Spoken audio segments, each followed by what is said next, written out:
que propone que seamos iguales los sexos, ¿no? Una parte de la igualdad.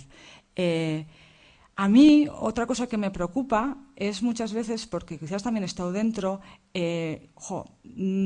a veces no terminamos haciendo una nueva moral de lo políticamente correcto. Otra vez exógena a la persona que está ahí y un poco impuesta del deber de hacer para ser correcto, ¿vale? Para ser más libre, para ser más. Y eso sí que es peligroso. Y además yo creo que es contraproducente porque realmente no es lo que queremos, ni siquiera desde ahí. Bueno, esto sería un poco como los puntos que se me han ocurrido, que luego se podría profundizar en muchas cosas, porque bueno, lo que se dice también es que al fin y al cabo este modelo tiene las características de este modelo, está más unido a los modos masculinos, por lo tanto sí que sería unos modos que, bueno, más favorecidos. A mí lo que me viene muchas veces es que este reduccionismo no sé si le hace realmente favor a nadie y me viene mucho también el sistema laboral de la eficacia, ¿no? Aquí es como, venga, en el menos tiempo posible el rendimiento mayor, ¿no? A ver, es como, porque las mujeres tienen menos placer, los hombres tienen, ¿cómo que no? Si se masturba y hace en el menos tiempo posible, él también llega al orgasmo. O sea, al final nos metemos como en una de la eficacia, ¿no? Siempre también desde reducirlo todo a las prácticas, ¿no? Una cosa también que hemos visto en los talleres de así, que es que al final esta lógica del peligro lo que crea es una mirada desde ese alarmismo y un prisma que a veces distorsiona la realidad. Distorsiona o por lo menos obstaculiza que tú veas lo que tienes enfrente. Yo creo que muchas cosas están ahí, socialmente pasan, las tenemos que tener en la recámara, pero no podemos hacer que cuando veamos a alguien solo veamos las cosas desde ahí. ¿Por qué? Porque al final eso obstaculiza un acompañamiento real a la persona que está ahí. Lo que quiero decir es, pasa miles de veces, ¿no? Pues, ¿cuáles son nuestras actitudes? ¿Cómo hacemos? Yo me he dado cuenta, bueno, pues el otro día, ¿no? Por sacar algo así concretillo, que igual para situarse es más fácil. Una madre me decía, era un curso de educación infantil, una madre que hablábamos de un poco pues dónde nos situamos, qué miedos, dónde estamos. Me decía, bueno, mi hija, que habitualmente se masturba, tiene 10 años, el otro día salió del cole y me dijo, amá, tengo novio. Ella, ¡pum!, se disparó, claro. Entonces, ¿en qué se metió? En esta lógica. 10 años, es súper joven, novio, el sexo, claro, el sexo que se hace. Por lo tanto, ¿aquí qué va a acabar? La responsabilidad de los jóvenes tan pequeña, ¿en qué puede acabar? No sé si hasta dónde iría, de embarazos no deseados, se va a aprovechar de ella, va a terminar haciendo lo que quiere o no, se va a hacer valer. Todas estas cosas funcionan, están ahí. ¿Y de dónde nos sitúa? En este miedo. ¿Y qué lo respondió? Novio no, será amigo. 10 años. Claro, ¿qué vemos ahí? Que al final hay una negación, la cría, claro, no se fliparía, desde luego escuchada ni entendida no se sentiría. Claro, se dio cuenta, claro está, novio o no, es amigo, al fin y al cabo niegas de que a tu edad puedas tener esos deseos y claro, y luego ya no sé, si sigue para adelante la conversación, pues ya no se meterían en las chapas que a veces metemos de todos estos peligros que puede haber, ¿no? ¿Qué hace esto al final? Que la comunicación se corte. ¿Y qué hace además? Que no puedas acompañar a la persona que quieres acompañar. Al final estás viendo lo que no hay en ese momento. Puedes tenerlo en la recámara, pero no puedes entrar así. Y eso es lo que nos pasa un poco, ¿no? Y claro, lo que veíamos era un poco, claro, ¿dónde está la chavala? Pues en principio la chavala está en que tiene un deseo sobre otra persona y ha sido correspondido. Más contenta que chupinga. Igual no va más allá. Y los deseos esos que hemos pensado que pueden pasar, quizás no son ni suyos. Seguramente. Yo afirmaría que no está ahí ni por el forro. Lo que quiero decir con esto es que al final todos estos prismas sí que van marcando en dónde nos situamos a la hora de hacer educación sexual. Y bueno, y no repetiría más que, bueno, esta frase yo creo que lo dice todo y además, mira, pues como es del maestro, pues ahí queda, ¿no? Al fin y al cabo, que es un poco lo que hay que hacer es conocer un poco cómo se mueven todas estas cosas antes de actuar y para poder analizar los problemas y buscar salidas, ¿no? Vale, pues ya hemos visto un poco la lógica de lo urgente, vemos de qué está compuesto, el modelo sexual cultural dominante está ahí detrás. Vamos a pasar un poco a lo que nosotros entendemos que es la lógica de lo importante. Sabemos que prevenir no es sinónimo de educar. A mí, de todas maneras, esto me gustaría debatirlo en algún momento, ¿no? Pues con el alumnado de pedagogía, porque me imagino que sabrá más, ¿no? Igual para ellos sí es lo mismo o no lo es, yo de verdad que no lo sé, pero para nosotros no lo es. Prevenir entendemos, que ver más con cortar conductas, con prevenir de peligros, ¿no? Que algo no suceda. Nosotras entendemos que educar tiene más que ver con cultivar las potencialidades de los sujetos sexuados. Esto es ayudar a las personas dándoles ideas y dándoles herramientas a que saquen lo mejor o lo que saquen, ¿no? A cultivar estas potencialidades. La educación, por lo tanto, puede servir para tratar de situarse y explicarse cosas y hechos. Nosotras, en este sentido, tenemos 3 objetivos, que más o menos está medio dicho, pero bueno, los voy a repetir. El primero es proporcionar un marco de comprensión. A través de este marco de comprensión, lo que queremos es que a través de ideas y conceptos, pues se ayude a las personas a comprender su peculiar forma de ser sexuado y vivirse de la forma más satisfactoria posible. Esto es trabajar ideas. El segundo concepto sería reforzar la idea de diversidad, dando valor a cada forma de ser y sentirse sexuado y legitimando todas las posibilidades y promoviendo además su cultivo. Y el tercero, aumentar la autonomía, proporcionando herramientas y trabajando con los recursos personales de las personas con las que estás trabajando, porque en el fondo son ellas las que está bien que se contribuyan ellas mismas a resolver y autogestionarse su vivencia y sus experiencias, ¿no? Hay un poema de René Chat que un poco lo traigo aquí porque resume un poco la manera de entender que tenemos en sexología esta historia. Este poema dice, o es un mandato por decirlo así, desarrollad vuestra legítima rareza. Nuestra intención es ayudar a desarrollar esa legítima rareza que todas y todos tenemos. Por lo tanto, para entenderlo un poquillo mejor, tenemos la clave biográfica que ya ha comentado un poco Efigenio, y así pues resumiendo y yendo un poquito más rápido, porque creo que el tiempo además ya más o menos, pues vemos que nos sexuamos durante toda la vida, incluso desde antes de nacer ya empieza un proceso que no va a acabar hasta la muerte, que cada proceso es único irrepetible, que nos hace a la vez sujetos y personas únicas e irrepetibles, ¿no? En este proceso pues, se van a dar agentes sexuantes de diferente naturaleza.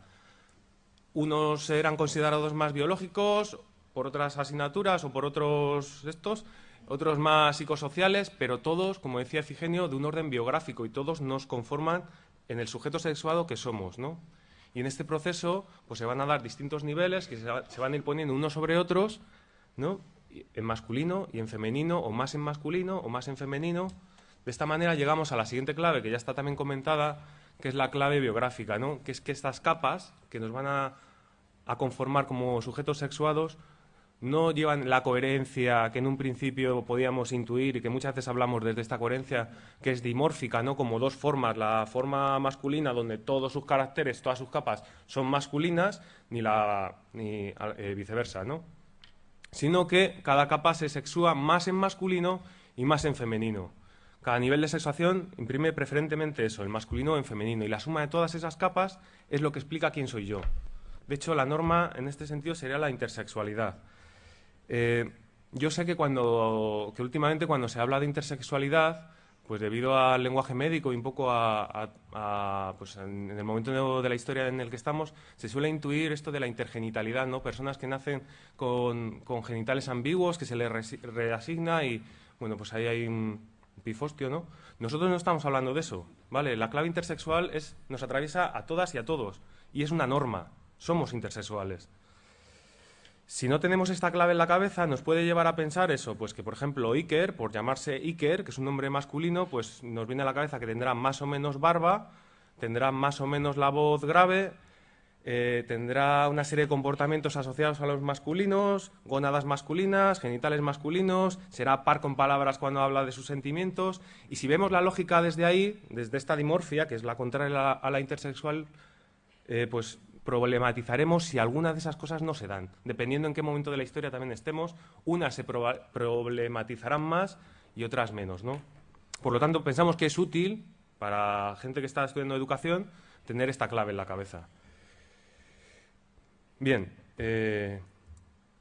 para resumir, os voy a intentar resumir un poco el proceso biográfico de sexuación con la clave intersexual, con la metáfora de la cebolla. Una cebolla, si pensamos en una cebolla, pues nos imaginamos la semilla que va creciendo, germina, y empiezan a surgir capas que son acumulativas hasta que llega al final de su ciclo, cuando es arrancada o muere o lo que sea. Si nos da el punto, y en la universidad nos da el punto de preguntarnos por qué es una cebolla, de una manera u otra tenemos que hablar de las capas que tiene, ¿no? Pues esto se parece un poco a esto del proceso biográfico. Si a nosotros nos da el punto preguntarnos por los sujetos sexuados, tendremos que hablar de una manera u otra de sus capas, porque desde que germinamos hasta que morimos también vamos teniendo capas. La diferencia estaría, o el matiz, es que esas capas se sexúan en grados, más masculinos o más femeninos. Estos grados va a hacer que cada capa pues, sea de una manera y no haya una cebolla igual a otra, porque cada una tiene su proceso individual. De hecho, pues cuando vemos la cebolla, yo, o sea, por ejemplo, ¿no? Dependiendo de la disposición de las capas sexuadas, pues yo me sentiré, me viviré y me expresaré como un cebollo o como una cebolla, ¿no? Y en último caso serán mis criterios como cebollo o como cebolla quien tendrá la legitimidad de hablar de quién soy yo, o sea, de mi sexo, ¿no? Y bueno, pues para resumir un poquito, desde la teoría de los sexos hablamos de que el sexo no se hace, lo reiteramos otra vez más, ni se tiene, no está en los genitales, sino que se es. Somos sujetos sexuados que además no podemos no serlo. Somos mujeres y hombres diversos y diversas, con sexualidades diferentes y con eróticas múltiples. El acento, por lo tanto, está en lo que somos. Y desde ahí también podemos hablar de reproducción, también podemos hablar de placeres, pero desde ahí. Por eso, como comentaba Elena, no valen las recetas generales de cómo conseguir el orgasmo 100, porque cada uno tendrá sus caminos, sus formas, etcétera. Y es por ello también por lo que en sexología nos fijamos tanto en las diferencias y apreciamos la diversidad, ¿no? La diversidad entre los sexos y también intrasexual, entre los hombres y entre las mujeres. Creo que ya. Te toca. ¿Cómo andamos de tiempo? 5. Vale, venga. Va. Al final, esto, bueno, seguramente conoceréis estas nomenclaturas y, bueno, lo que voy a decir, ya voy a hacer un poco resumido, es si partimos, y un poco el trabajo que hacemos en los grupos también es si partimos de que somos personas con una biografía que nos va sexuando de una forma única y repetible, partimos de la subjetividad y del individuo. Por lo tanto, bueno, sí que es verdad que luego cuando estamos en los talleres y cuando estamos con profesionales de la educación, pues incluso, bueno, pues vamos viendo que diferentes ¿no? actitudes encontramos. Hay 3 grandes bloques. La primera sería la prohibicionista, que está basada un poco en el miedo y quizás en esto de la urgencia, bueno, en las restricciones, no acepta la diversidad y siempre bueno, se construye desde criterios exógenos a la persona. Por lo tanto, es un poco para normatizar y para regular. De ahí, por ejemplo, bueno, pues el típico ejemplo puede ser la Iglesia Católica, ¿no? Que al fin y al cabo lo que hizo ACI es el que, bueno, solo contempla la pareja como espacio de la relación para la procreación y en el matrimonio, ¿no? Todo lo que queda fuera de todo esto es como penalizado, estigmatizado y se intenta abolir, ¿no? De una forma, ese sería un ejemplo como claro que conocemos todas y todos. Así, a nivel de calle, pues muchas veces nos encontramos y los trabajos que solemos hacer suelen ser con situaciones más comunes, ¿no? Si encontramos un niño o una niña, da igual, tocándose los genitales, el típico que nos viene de no te toques, cochino, ¿vale? Al final es no hacer.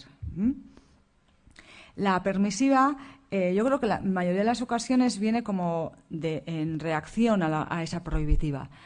Al fin y al cabo, los parámetros son los mismos. Es algo exógeno, con una norma de lo bueno y lo malo, lo que hay que hacer y lo que no hay que hacer. Quizás con un toque más progresista y más moderno, y en pues si ponemos el ejemplo de tocarse los genitales, ahora vendría en el decir hay que tocarse los genitales porque es la forma para autoconocimiento. Es una obligación, deber de tocarse los genitales para el autoconocimiento. Siguiendo igual con el mismo ejemplo, en la comprensiva y de cultivo nos meteríamos a un campo en el que veríamos, las ideas estarían como base.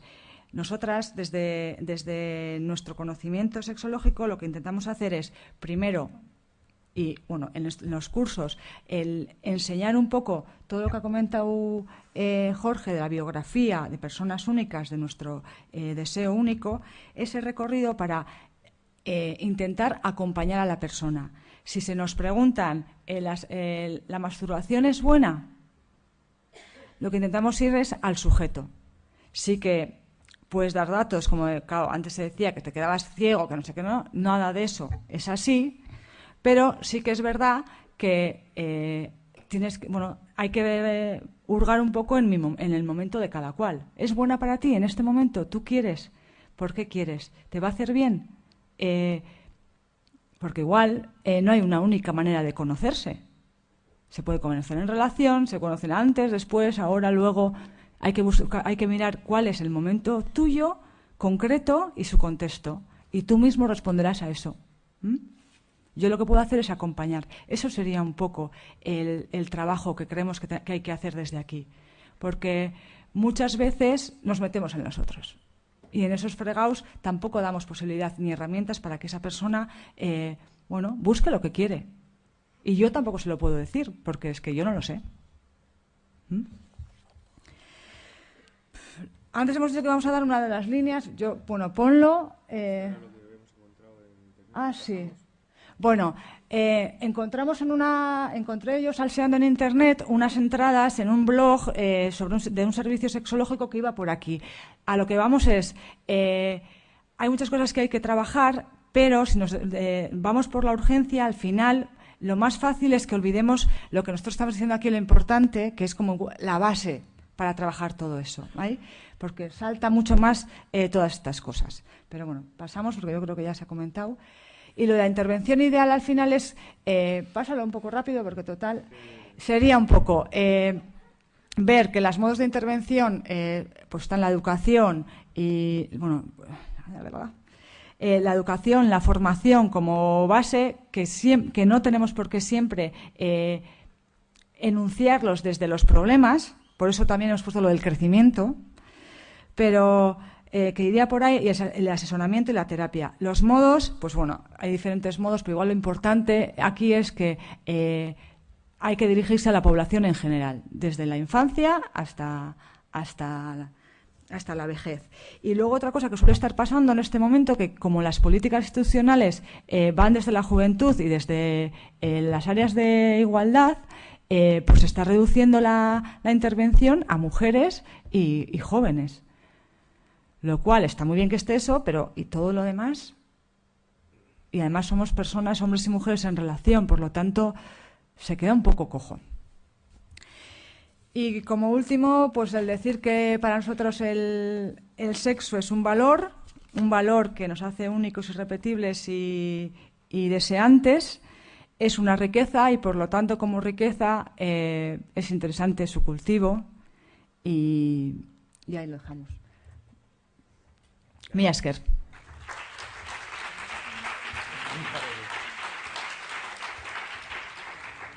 Eskerrik asko.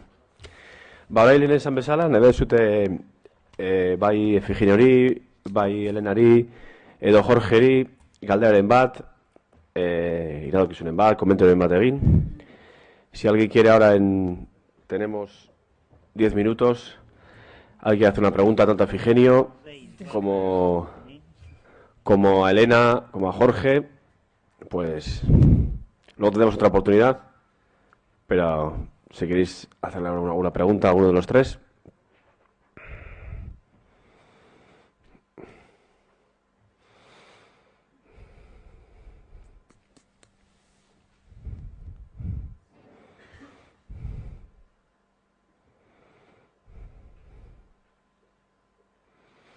O si alguno de los tres quiere aprovechar algo para afinar algo que le ha quedado ahí, para aclarar algo un poquito más. Es que hemos sido muy... Eso no... Sí. Eso, pues, es que hemos sido muy contundentes, muy invasivos. ¿A que sí? ¿No? No. Y entonces, claro, se queda uno así con... Bueno, ¿y qué? Tantas cosas, ¿por dónde empiezo?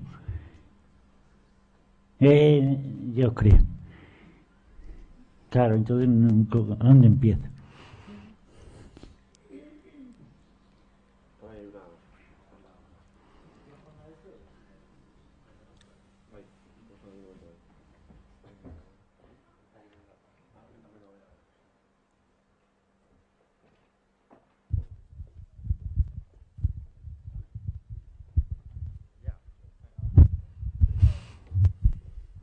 Bueno, pixkat izotza eusten saiatzeko edo eskerrik asko, oso interesgarria intzait, eta asko gustatu zait Efigenioren hasierako galdera, ez?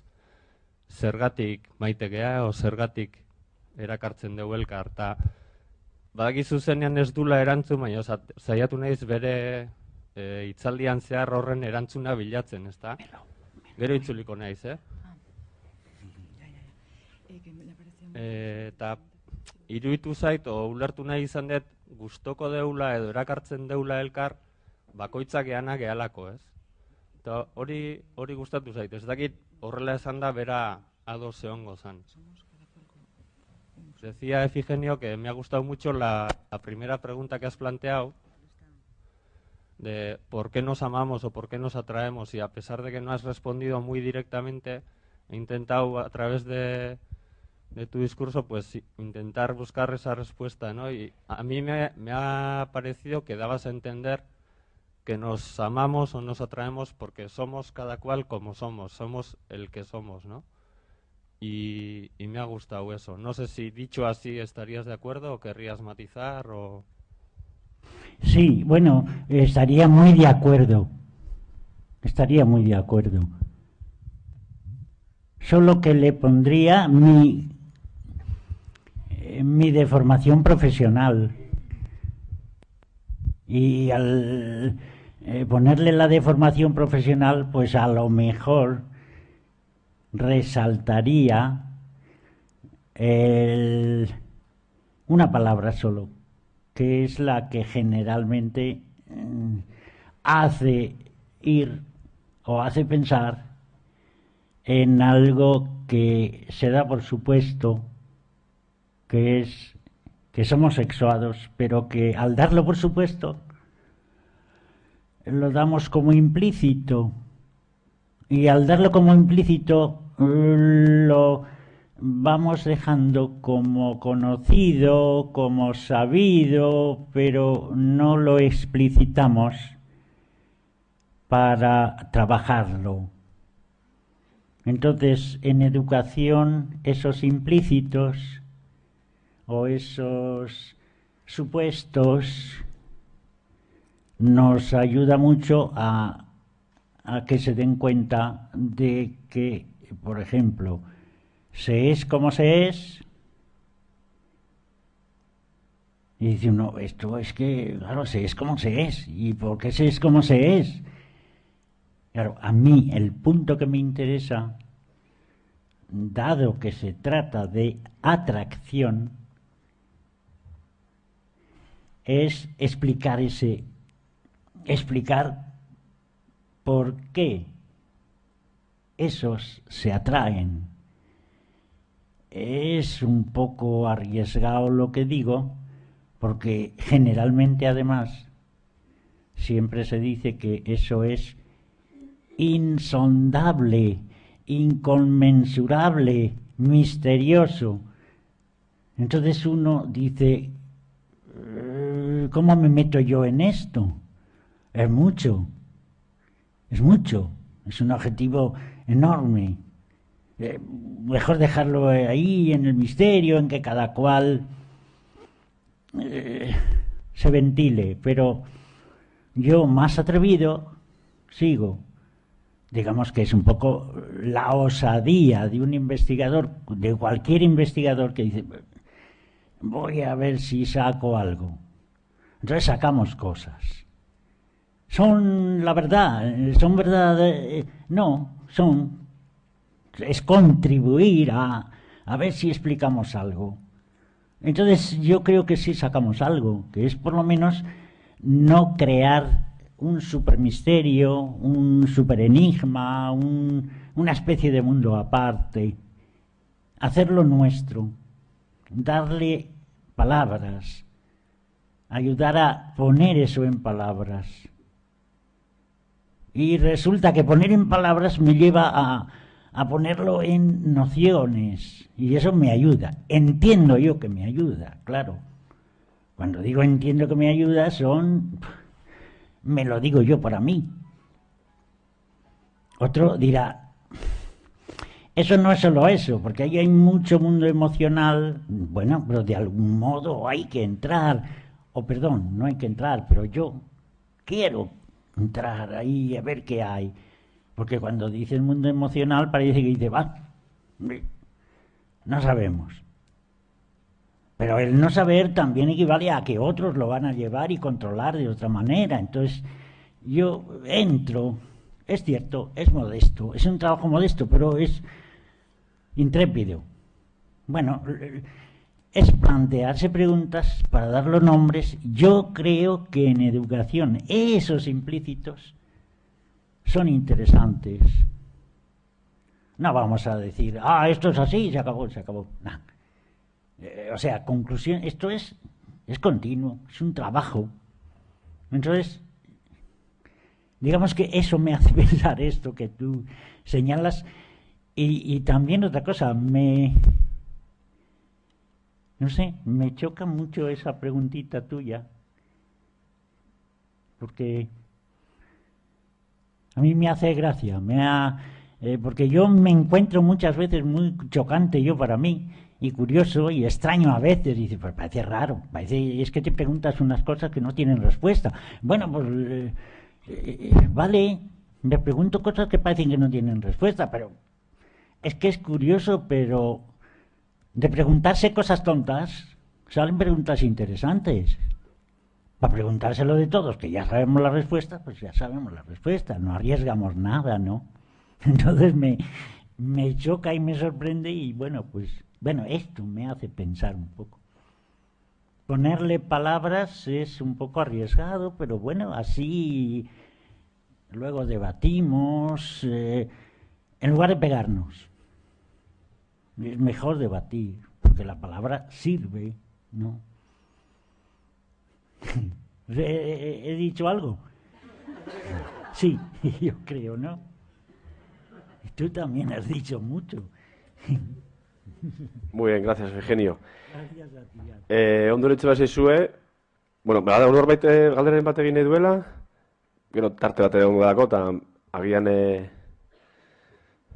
bueno, bai, badagor.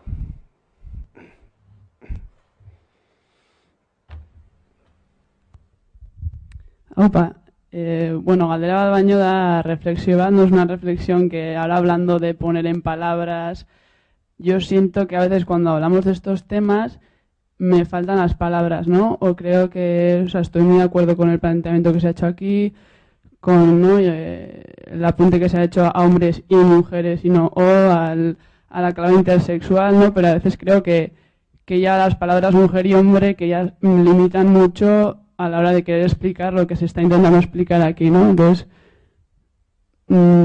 simplemente eso, ¿no? O sea, pongo sobre la mesa que a veces me faltan palabras o conceptos que intentamos explicar una diversidad muy grande de conceptos muy limitados, ¿no? Como hombre, mujer, homosexual, heterosexual y eso, nada más.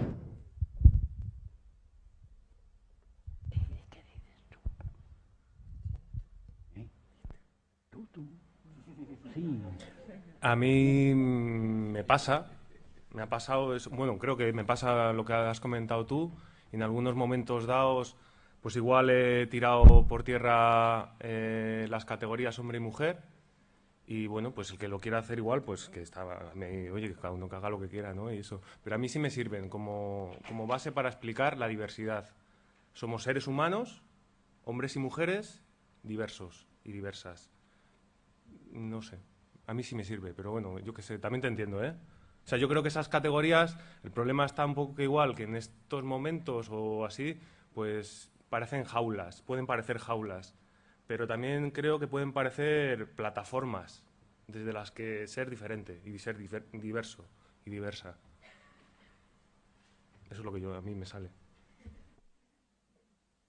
Sí, en realidad yo añadiría un detallito, que es que, bueno, el lenguaje, es decir, las palabras, tienen vida propia. El habla y el lenguaje, o distinguiendo el lenguaje y el habla, claro, hay palabras que cambian, van metamorfoseándose, o sea, van viviendo y evolucionando. Y en una época se presentan en un escenario como unos personajes, en otra época como otros, con un ropaje, con un cargamento, llevan significados distintos, pero lo que es cierto es que se mantienen y van cargando y recargando en cada época, en cada generación, y las vamos cargando, descargando, recargando. Claro, en cierto modo, si perdemos el lenguaje, nos quedamos mudos. Entonces necesitamos palabras, yo creo. Eso es un punto que dice, en un momento dado, dos que se aman no necesitan palabras. Sí, también. Nosotros no somos usuarios de lo que es amarse, pero somos estudiosos. Entonces, ¿qué sucede? El contenido de lo que estudiamos lo ponemos en palabras. No tenemos otra vía. ¿En qué lo podemos poner? En imágenes, en relatos, pero también son palabras. En comedias también son palabras. Es decir, el valor de la palabra yo creo que es grande, pero bueno, como es grande, también lo estropea a la gente y lo lleva y lo trae, ¿no? Yo creo que es un poco, pues eso, lo que tenemos. Pero entiendo que el valor de la palabra en educación. Entonces, bueno, ¿qué es? Hay una monografía que se titula ¿qué es ser mujer? Esto es en la revista de Sexología, apareció, y la autora de ella, que es una buena amiga y profesora del máster de Sexología, que es Feli, resulta que es muy chocante. Cuenta qué es ser mujer, pero ojo, para ella, no. Porque es un discurso que dice, ¿qué es ser mujer para mí? Bueno, y para mí, y para mí, y para mí. Bueno, dice, entonces, cada cual tendrá su discurso, su relato, pero en el hecho de describir y poner en palabras hay confluencias, acuerdos, bueno, se va renovando Por ejemplo, esto. Hoy, si yo me propusiera decir qué es ser hombre, dice uno, madre, qué lío. No sé. Bueno, eso es lo que pasa hoy a los hombres, que están como están. Bueno, son épocas, son rachas. ¿Y cómo están? Pasan por una racha que es distinta de antes. ¿Y va a ser distinta? Sí, va a cambiar. Bueno, eso se llama creer en que la historia sigue, porque algunos fatalistas dicen esto se acaba, viene el fin del mundo y adiós. Vale, y dices, no, vamos, la historia sigue. Y entonces, ¿qué hacemos? Trabajamos en educación, hacemos eso. No vamos a salvar el mundo, ni le vamos a cambiar, está claro. Seguimos y que vengan otros y le sigan, digo yo. Entonces, bueno, yo añadiría este pequeño detalle que ya es demasiado, que ya estoy extendiéndome como es mi vicio. Entonces, punto. Muy bien. Gracias. Eskerrik asko, Jorge eta Efigenio. Bueno, orduan hau lehenengo bi ponentziera hemen utziko dugu. Gero, gogoratzen dizuet, ordua eta kaldean, egongo da beste aukera bat, horretu zen fitxa beteta gero, nahi duenak, galdetzeko, iradokizunok egiteko, eta hori guztia. Eta behin, 5 minututan egingo duguna da, giza eskubideen eta hezkuntzaren ikusentzunezko lehenengo sari banaketa, 5 minutu, eta ja atxeena saioaren hitzaldia hasi baino lehen, 11:30. Eskerrik asko.